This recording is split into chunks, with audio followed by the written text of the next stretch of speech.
Análisis lógico y argumentación. Justnaturalismo. El justnaturalismo, un estudio que es oportuno realizar y útil. Su importancia se divide: 1. En dejar constancia en un movimiento del pensamiento en la historia, y 2.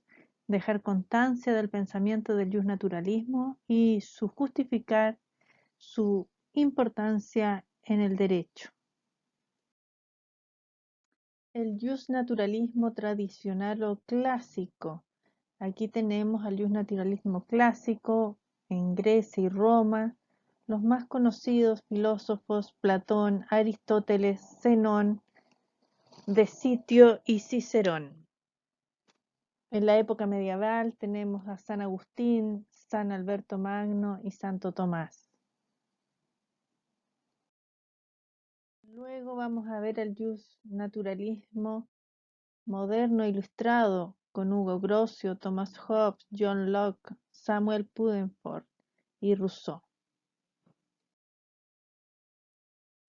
Estudiaremos, para los efectos de la clase, los diferentes pensamientos y artes que desarrollaron los distintos filósofos de la época y su importancia en el derecho. Inicio del período cosmológico. Vamos a ver a Heráclito, pero primero tenemos que señalar que este período cosmológico se desarrolla en el siglo VI, a comienzos del siglo V a.C., principalmente en las colonias griegas de la costa del Asia Menor. Se desarrolla principalmente el pensamiento humano fuera del mundo exterior del hombre y su vida en sociedad. Durante este período, los conceptos de ley y justicia se aplican indistintamente en ese período al mundo cósmico y al humano. Existe durante este período un pensamiento mítico o mitológico. Es esencialmente primitivo, lo que se ha ido desprendiendo luego del estudio de diversos filósofos. Este período cosmológico fue conocido a través de las vidas de los filósofos ilustres de Diógenes Laercio en el siglo V. Decía que la doctrina de Heráclito se desarrollaba en relación al universo, de la política y de la teología. Llama la atención en el período de Heráclito que el tema antropológico central y la política eran inseparables uno del otro.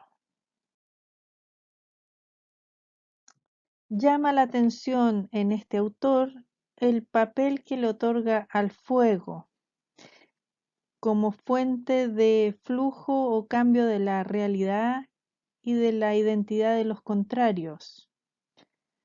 Como dice ahí que el pensador griego creía que el mundo experimenta un proceso de continuo nacimiento y destrucción al que nada escapa. Y dentro del cambio incesante de las cosas, Heráclito postula que existe una unidad o principio eterno encarnado en el fuego. Otras teorías importantes desde este punto de vista eran con los conceptos desarrollados en virtud de la guerra, ¿ya? Y también del concepto de justicia, que dice que es preciso saber que la guerra es común a todos los seres y la justicia es discordia. Entiende como lucha y discordia que produce la diferenciación a través de ella y da a cada uno su merecido.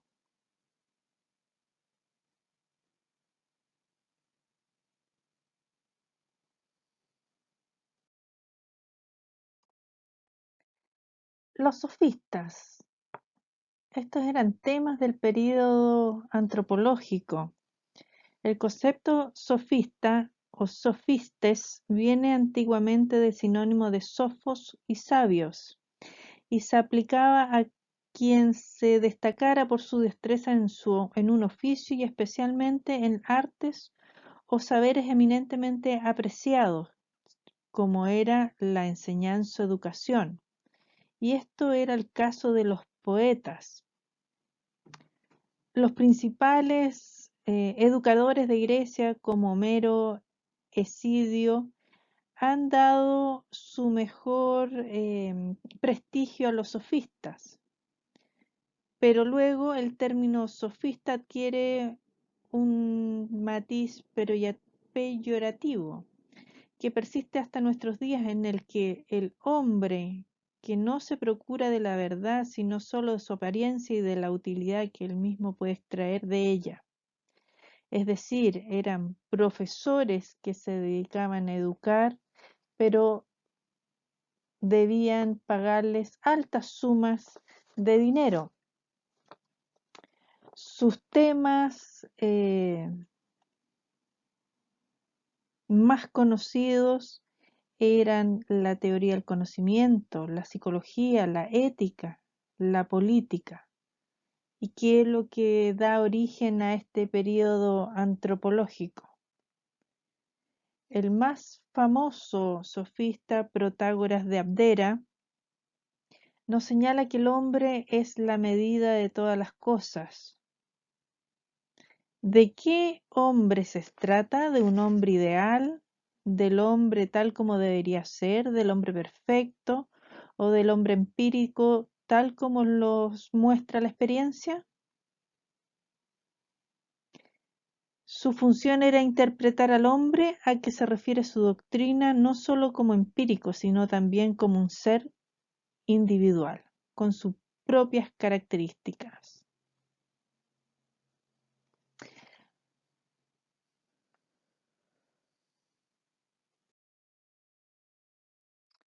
Protágoras de Abdera fue un sofista griego, admirado experto en retórica, que recorría el mundo griego cobrando elevadas tarifas por sus conocimientos acerca del correcto uso de la palabra u ortoepía.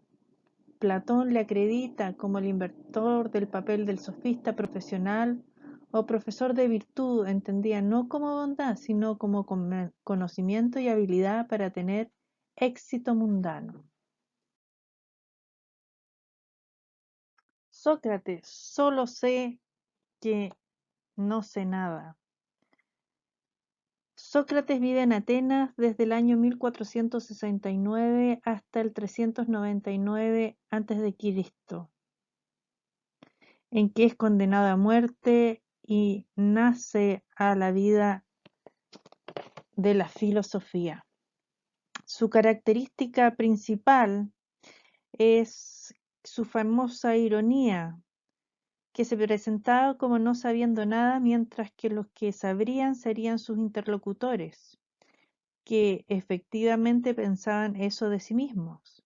Los impulsaba así a hablar. De este modo se alumbrarían los conocimientos que se poseen en el interior. Sócrates imitaba el proceder de su madre, que era matrona, naciendo así el método mayéutico. Pero también quedaba en que el que cree saber, pero en realidad no sabe, o sabe mucho menos de lo que cree saber, por lo que Sócrates pretende no es propiamente criticar las instituciones, sino más bien a los hombres, sus ideas, convicciones y actitudes o modos de proceder. Lo importante de Sócrates es su apología, la apología a la virtud socrática, que nadie obra mal a sabiendas, siempre que se obre mal es por ignorancia. El sabio coincide con el virtuoso. El más sabio será pues al mismo tiempo el más virtuoso y el mejor ciudadano. Así, el oráculo de Delfos proclamó que nadie era más sabio que Sócrates. El principal legado de Sócrates es quizás su propia muerte, un filósofo condenado a muerte por la democracia de Atenas, por introducir nuevos dioses. La base de sus enseñanzas y lo que inculcó fue la creencia en una comprensión objetiva de los conceptos de justicia, amor y virtud, y el conocimiento de uno mismo. Platón, discípulo de Sócrates, nació en 427 y falleció el 347 a.C. Nació en Atenas en el seno de una familia aristocrática. Sus principales obras son los diálogos Protágoras, Gorgias, la República, las leyes. Cabe destacar las cartas.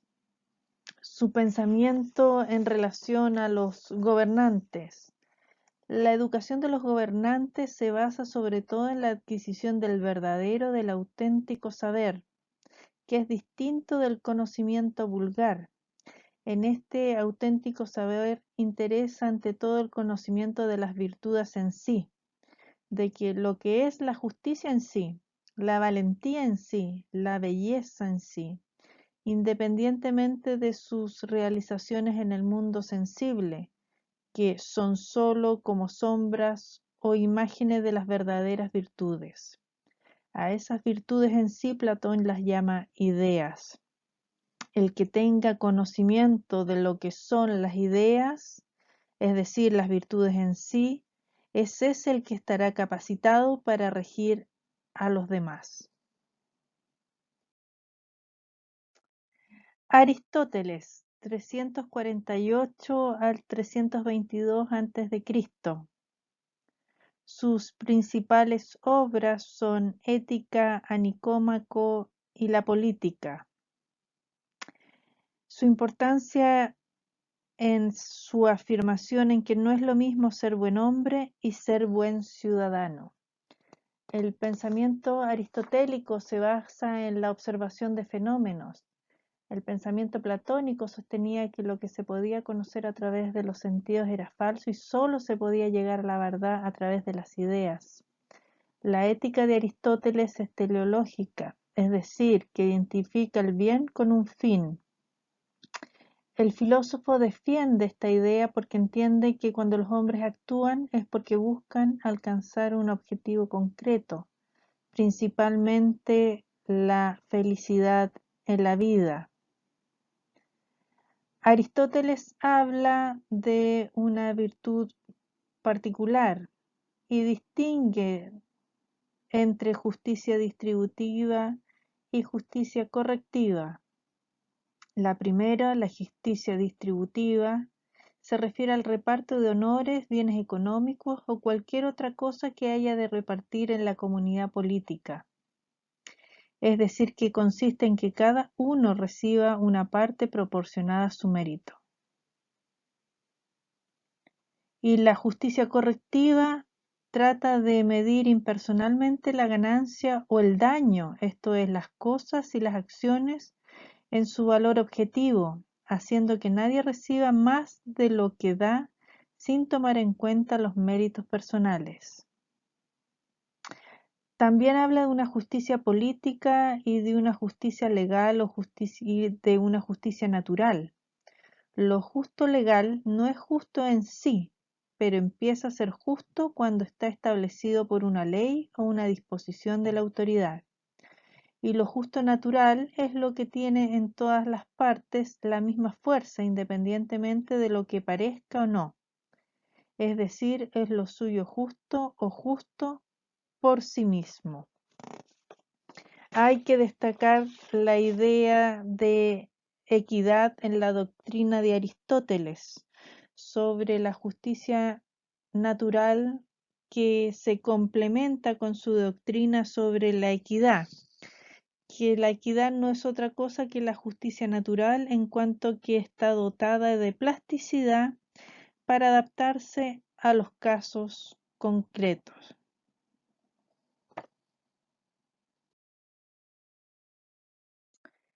Alrededor del año 300 a.C. nacen las enseñanzas de los estoicos. Su principal iniciador, Zenón de Sitio, de una familia fenicia venido de una isla de Chipre, de la denominada Sitio, de ahí su nombre, que acostumbraba a dar sus discursos en un pórtico, que en griego se denomina stoa, y por tanto de ahí se deriva el nombre de estoicos. Se caracterizan los estoicos ya que creen en que todo lo que ocurre se hace a causa de precedentes. Si es así, todo ocurre a consecuencia del destino. Por tanto, resulta que cuando ocurre, llega a ocurrir a consecuencia del destino. Otra cualidad que le corresponde es la de necesidad, la necesidad propia del destino. Y para aplicarlo respecto de la idea de la naturaleza, podemos decir que hace crecer las cosas de la tierra. La naturaleza es una fuerza que por sí misma se mueve y por tanto creía mucho en el concepto de que no es posible que ninguna de las cosas particulares, ni siquiera las más significantes, suceda de otro modo que de acuerdo con la naturaleza universal y la razón que habita en ellos. Para él el concepto de providencia era muy importante. Ni las antípodas se les oculta que la naturaleza universal y la razón universal de la naturaleza es destino y providencia y Zeus. En efecto, estas palabras han sido repetidas por los estoicos hasta la extenuación en todas partes.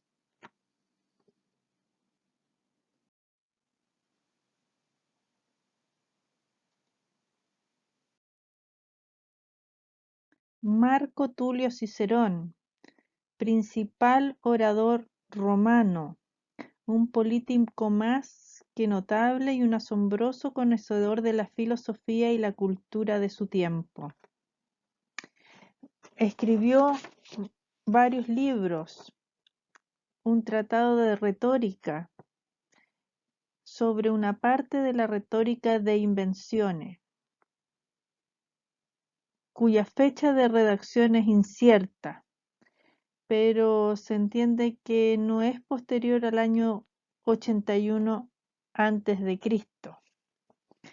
Destaca en su obra el arte o disciplina del buen decir, con referencia sobre todo a los discursos. Siguiendo una tradición que se había impuesto desde Aristóteles, Cicerón distingue tres clases de discursos: el demostrativo, el deliberante y el judicial. El primero, que puede ser alabanza u homenaje, y la de censura o discriminación. El discurso deliberativo se propone llegar a una recomendación o proposición y tiene lugar ante todo en las asambleas políticas. Y el tercero, el judicial, se refiere a una acusación o querella y a la defensa o bien a la petición o demanda y su denegación o desestimación. La búsqueda de las cosas verdaderas o verosímiles que hacen aceptable la causa, el asunto judicial, es una cuestión de hecho, si éste se ha realizado y por quién se ha realizado. La segunda es la del nombre o denominación que se ha de dar a ese hecho. La tercera es la cuestión del procedimiento, y los que litigan son los que tienen que litigar, y el tribunal el que tiene que juzgar. Y si la ley o la pena o el delito invocado son los que corresponde, y el tiempo es adecuado, existe justicia. San Agustín, ley eterna, ley natural y ley humana. El Doctor de la Gracia fue el máximo pensador del cristianismo del primer milenio y, según Antonio Livi, uno de los más grandes genios de la humanidad. Autor prolífero, dedicó gran parte de su vida a escribir sobre filosofía y teología, siendo Confesiones y La ciudad de Dios sus obras más destacadas. Su doctrina sobre la división de la ley señala que la ley eterna en San Agustín es la razón o la voluntad de Dios que manda conservar el orden natural y prohíbe perturbarlo. Para él, las características de esta ley eterna es inmutable y es universal. Para San Agustín, la ley natural es el reflejo de la ley eterna, porque expresa el orden del universo que ha sido creado y conservado por Dios. Según San Agustín, dice que está escrita en el corazón del hombre. De ahí el aspecto emocional de corazonada, que tiene el conocimiento por parte del hombre de lo que es bueno y de lo que es malo, de la ley natural, que en concreto con respecto al hombre es la ley moral. ¿Qué es la ley humana positiva o ley temporal según San Agustín? Solo se entiende obligatoria porque es un reflejo, una derivación de la ley eterna a través de la ley natural. Solo ahí se entiende obligatoria, es decir, verdadera ley, como derivada de la voluntad o de los planes de Dios. Para San Agustín, el principio primordial de la ley humana positiva es procurar el orden y la tranquilidad de la vida social. San Agustín define la tranquilidad del hombre con el fin de lograr la paz social. San Alberto Magno. Las obras de San Alberto Magno fueron recopiladas en 1899 en 38 volúmenes. Estos mostraron sus hábitos prolíferos y su conocimiento enciclopédico de temas como lógica, teología, botánica, geografía, astronomía, astrología, mineralogía, alquimia, zoología, fisiología, frenología, justicia, derecho, amistad y amor. Interpretó y sistematizó la totalidad de las obras de Aristóteles, extraídas de las traducciones y notas latinas de los comentaristas árabes, de acuerdo con la doctrina de la Iglesia. La mayoría del conocimiento moderno de Aristóteles fue preservado y presentado por Alberto. Santo Tomás de Aquino. Nació en 1224 y muere en 1274. Es dominico y profesor universitario. A Santo Tomás de Aquino se le debe el rescate y la reinterpretación de la metafísica y una obra de teología monumental, así como una teoría del derecho que sería muy consultada posteriormente.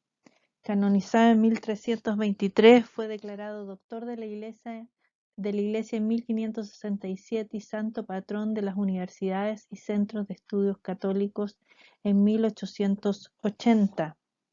Divide Santo Tomás de Aquino la ley desde el punto de vista de la ley eterna. Señala que el plan de la divina sabiduría en cuanto dirige todas las acciones y todos los movimientos.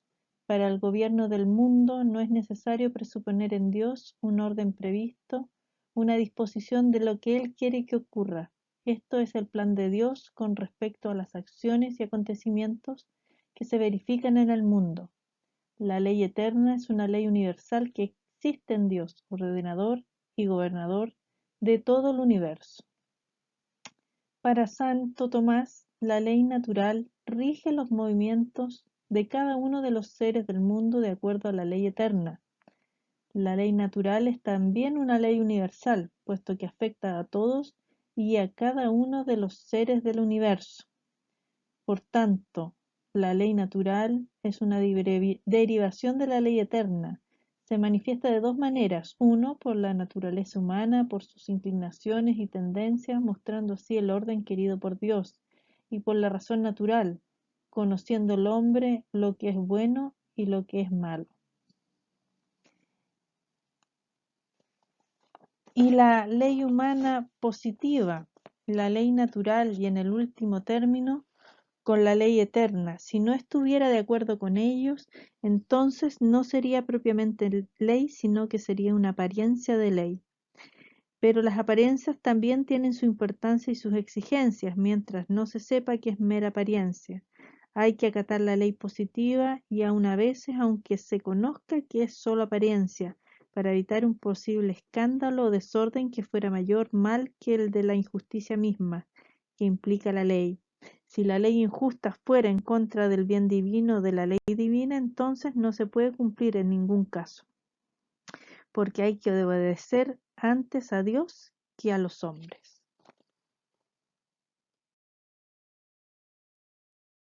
Hemos visto en esta clase algunos autores destacados de la época del justnaturalismo y del justnaturalismo medieval, para que ustedes puedan conocer su discurso, su análisis lógico y la argumentación que hacen de diversos textos.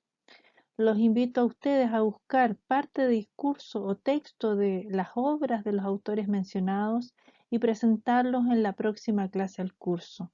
También los invito a ver un video sobre los filósofos griegos y su historia.